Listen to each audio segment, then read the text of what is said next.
हिंदी में लोन की जानकारी के लिए विजिट करें हमारी वेबसाइट loangrade.in पर। इसमें आपको personal loan, home loan, car loan, Aadhaar loan, online loan और साथ ही साथ लोन एप्लीकेशन और इंश्योरेंस की जानकारी हिंदी में मिल जाती है। तो बिना समय गवाए हमारी वेबसाइट loangrade.in पर विजिट करें और अपना लोन इशू कराएं। हेलो दोस्तों, स्वागत है आपका हमारे चैनल नॉन ग्रिम में। दोस्तों, आज इस वीडियो में हम जानेंगे कि सबसे सस्ता पर्सनल लोन हमें कौन सा बैंक प्रदान करता है और बैंक जो होते हैं वो ब्याज का निर्धारण कैसे करते हैं और किस हिसाब से वो कस्टमर का लोन अप्रूवल करते हैं, ये सारी चीज़ें जानेंगे। दोस्तों, इसमें सबसे पहले हम सबसे सस्ते पर्सनल लोन की बात करें तो इसमें सबसे पहला बैंक जो आता है उसका नाम है यूको बैंक।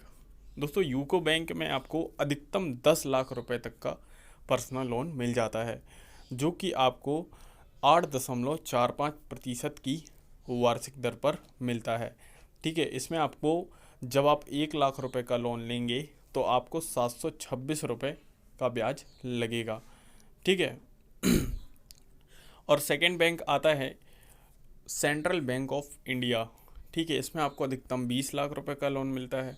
ठीक है, इसमें भी सेम ब्याज दर है 8.4%। ठीक है, सेम ईएमआई है 1 लाख पर। ठीक है, और थर्ड बैंक है आपका यूनियन बैंक ऑफ इंडिया। इसमें आपको अधिकतम 15 लाख रुपए का लोन मिल जाता है और 8.90% की वार्षिक ब्याज दर पर आपको लोन मिलता है।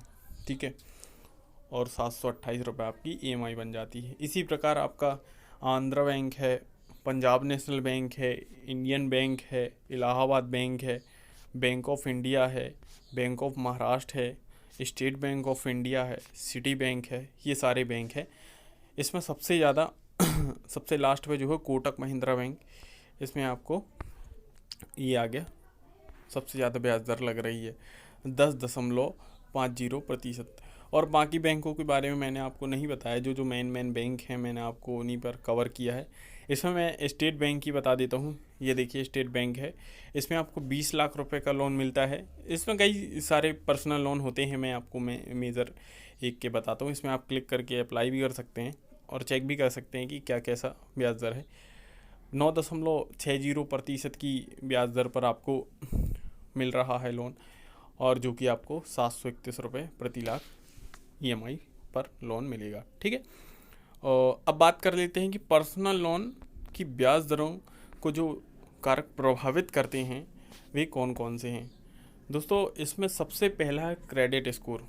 क्योंकि कोई भी बैंक या संस्थान आपको जब पर्सनल लोन प्रदान करता है तो वह आपका क्रेडिट स्कोर ज़रूर चेक करता है, क्योंकि क्रेडिट स्कोर एक ऐसी चीज़ है जिसके कारण आपकी पूरी क्रेडिट हिस्ट्री निकल आती है। क्योंकि अगर आपका क्रेडिट स्कोर ख़राब है तो आप बैंक समझ ही जाता है कि आप मतलब पहले कुछ गलतियां करी है आपने इन सारी चीज़ों में, ईएमआई चुकाने में और बैंक के लोन का भुगतान करने में। तो आपका क्रेडिट स्कोर कम होता जाता है। एक समय ऐसा आता है कि बैंक आपको लोन देना बंद कर देती है। तो आपको हमेशा अपने क्रेडिट स्कोर को उच्च करके चलना चाहिए और हमेशा बैंकों को टाइम से लोन ईएमआई चुकाना चाहिए। ये सारी चीज़ें आपको ध्यान देना चाहिए।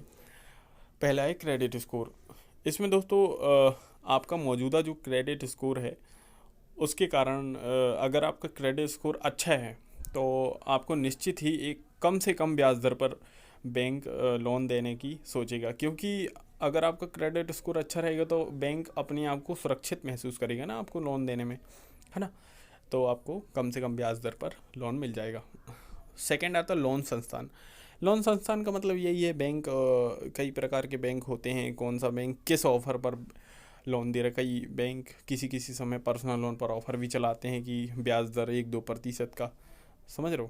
तो उस समय भी पर भी निर्धारित करता है कि आप किस समय लोन ले रहे हो, किस बैंक संस्थान से ले रहे हो, किस लोन संस्थान से ले रहे हो, ये सारी चीज़ें निर्भर करती हैं। इसके बाद आता है आपकी इनकम। ठीक है, आपकी इनकम और आपकी नौकरी। दोस्तों, इनकम और नौकरी बहुत बड़ा रोल अदा करती है। अगर आप कम पैसे कमाते हैं तो बैंक भी थोड़ा सुरक्षित महसूस नहीं करेगा आपको लोन देने में। वो सारी हिस्ट्री चेक करता है आपकी। आपकी पासबुक इसीलिए मंगाई जाती है, आपकी हिस्ट्री इसीलिए मंगाई जाती है कि आपका क्रेडिट देखें कैसा क्या है ना। और इसमें ज़्यादातर सरकारी सर्वेंट को फ़ायदा मिलता है, क्योंकि सरकारी सर्वेंट का एक निश्चित अमाउंट होता है। और जैसे कोई स्व व्यवसायी है, बिजनेसमैन है छोटा, तो उनकी मतलब जो वो आय होती है उसको निर्धारित करने में बैंक को समस्या होती है। मतलब उनको थोड़ी ना पता है कि क्या आप कितना पैसा कमा रहे हो, ये सारी चीज़ें। तो उनको आपको जितना उनको आसानी एक सरकारी सर्वेंट को लोन देने में जाती है, मतलब परेशानी नहीं जाती है उनको, क्योंकि वो बड़ी ही आसानी से सरकारी सर्वेंट को लोन प्रदान कर देते हैं। और अगर आप एक छोटे मोटे बिजनेसमैन हैं या फिर छोटा मोटा व्यवसाय करते हैं, तो आपको वे लोन देने में हिचकिचाते हैं। उनको मतलब वो सुरक्षा नहीं महसूस होती कि ये मतलब उनको ऐसा लगता है कि कुछ है ना, उसी हिसाब से। और चौथा पॉइंट आता है आपका संस्थान से मौजूदा और पूर्व संबंध, है ना। ये तो है ही है, ये एक क्रेडिट स्कोर की तरह ही है। अगर आपका पहले कभी, जैसे आपका पंजाब नेशनल बैंक में कभी आपने लोन लिया था, और अगर पंजाब नेशनल बैंक में ही आप लोन लेने जाते हैं, और बाकी भी अगर हिस्ट्री आपकी बन गई है बैंक संस्थानों में, तो बाकी लोग भी पता करने की कोशिश बाकी बैंक भी पता करने की कोशिश करते हैं कि ये जो कस्टमर है इसका रिकॉर्ड क्या है, कैसा है, वो बना हुआ होता है।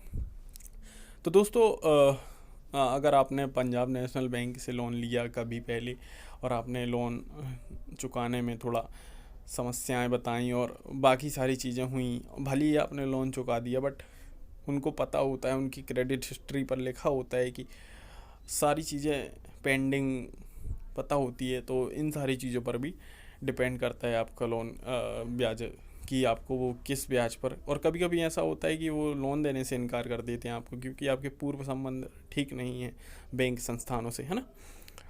इसके बाद आता है पांचवा पॉइंट, छोटी अवधि के लोन। ठीक है, मतलब इसका कहना मतलब इस पॉइंट का कहना सिर्फ ये है कि अगर आप छोटी छोटी अवधि के लोन लेते हैं, मतलब छोटे छोटे लोन लेते हैं, तो बैंक आपको लोन देने में सुरक्षित महसूस नहीं करता है। इसका सीधा सीधा मतलब यही है कि तो आपके क्रेडिट रिकॉर्ड में अधिक इंक्वायरी के कारण बैंकों और लोन संस्थानों में गलत संकेत मिलते हैं, है ना। जब आप बार बार लोन लेते हैं, तो उनको लगता है कि इस पर्टिकुलर व्यक्ति को क्रेडिट की बहुत ज़्यादा ज़रूरत है, मतलब बार बार ये लोन ले रहा है, भले ही आप छोटे छोटे लोन ले रहे हो ना। तो उनको ये एक गलत मतलब संकेत पहुंचता है, और इसे बोलते हैं क्रेडिट हंटरनेस।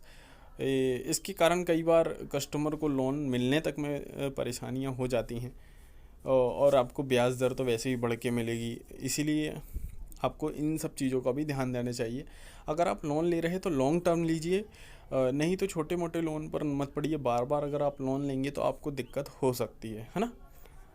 तो ये सारे पॉइंट अगर आपको समझ में आ गए हों, तो अब मैं थोड़ा, हाँ, पर्सनल लोन की ब्याज दर की गणना कैसे करें। दोस्तों, इसमें दो प्रकार के पर्सनल लोन होते हैं, वो ब्याज दर होती हैं। फ्लैट ब्याज दर विधि और दूसरा रिड्यूसिंग। दोस्तों, फ्लैट में ऐसा होता है कि जैसे आपने 10 लाख रुपए का लोन लिया, ठीक है, 10 लाख रुपए का लोन लिया, तो वो आप जब लास्ट ईएमआई में भरेंगे तो वो 10 लाख रुपए के ही मतलब लोन पर भरेंगे, है ना। ये फ्लैट हो गया मतलब। और रिड्यूसिंग का मतलब ये है कि अगर 10 लाख रुपए लोन लिया है आपने, और आपकी 12 महीने की ईएमआई चली गई है, और आपका अब जैसे आपका मान लो 7 लाख रुपए लोन बचा है 12 महीने के बाद, तो आपका वो 7 लाख रुपए पर ब्याज लगेगा, है ना। वो रिड्यूस हो जाता है, मतलब आपका मूल जो रहता है ना, उससे आपकी ईएमआई कट जाती हैं और उस पर आपका ब्याज लगाया जाता है। ये ज़्यादा कंफर्टेबल ब्याज विधि होती है, इस पर आपको पर्सनल लोन लेना चाहिए, ठीक है। और बाकी सारी चीज़ें तो आपको पता ही है कैसे क्या लेना है पर्सनल लोन, ठीक है। और अगर आपको और भी जानकारी जाननी है इसके बारे में, तो हमारी साइट है loangrep.in, इस पर आकर आप विज़िट कर सकते हो। और ये सूची ऊँची सारी इसी चीज़ में मैंने डाल दिया हूँ, और बाकी सारी विधि हैं और सारी चीज़ें दी हुई हैं इसमें।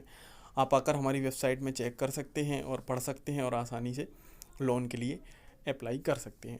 तो दोस्तों, कैसी लगी आपको हमारी वीडियो? अगर आपको हमारी वीडियो पसंद आई हो तो धन्यवाद। और आप हमारी वीडियो को लाइक भी कर सकते हैं और हमारे चैनल को सब्सक्राइब कर लीजिए। धन्यवाद।